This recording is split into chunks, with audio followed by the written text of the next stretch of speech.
मूर्ख बातूनी कछुआ।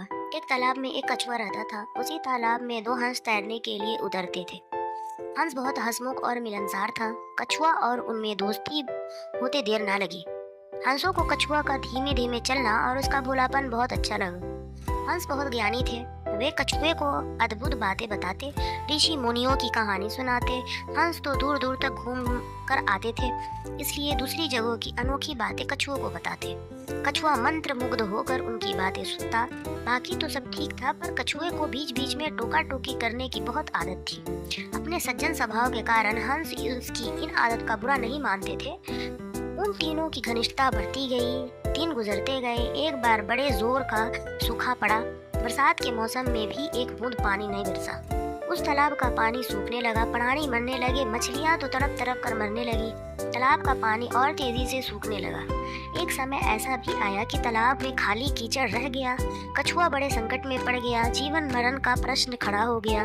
वही पड़ा रहता तो कछुआ का अंत निश्चित था। हंस अपने मित्र पर आए संकट को दूर करने के लिए उपाय सोचने लगे। वे अपने मित्र कछुए को ढाढ़स बांधते और प्रयत्न करते और हिम्मत न हारने की सलाह देते। हंस केवल झूठा दिलासा नहीं दे रहे थे, वे दूर दूर तक उड़कर समस्या का हल ढूंढते। एक दिन लौटकर हंसों ने कहा, मित्र, यहाँ से 50 कोस दूर झील है। उसमें काफी पानी है। तुम वहाँ मजे से रहोगे। कछुआ रोनी आवाज में बोला, 50 कोस? इतनी दूर जाने से मुझे महीनों लगेंगे।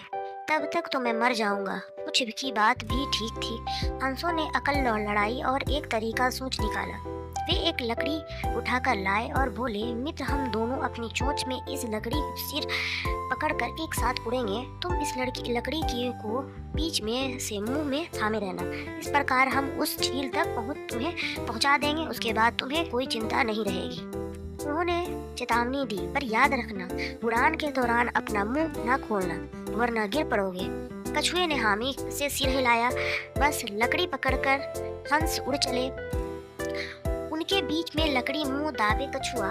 वे एक कस्बे के ऊपर से उड़ रहे थे कि नीचे खड़े लोग ने आकाश में अद्भुत नजारा देखा। सब एक दूसरे को ऊपर आकाश का दृश्य दिखाने लगे। लोग दौड़ दौड़ कर अपनी छज्जों पर निकल कर आए। कुछ अपने मकान की छतों पर की ओर दौड़े।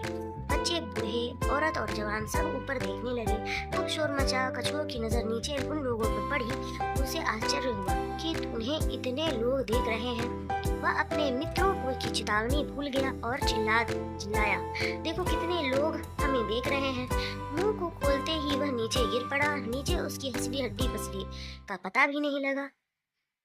सीख हमको इस कहानी से ये मिलती है कि बेमौके मुंह खोलना बहुत महंगा पड़ता है। आज की कहानी कैसी लगी आपको? प्लीज़ कमेंट बॉक्स में बताइए।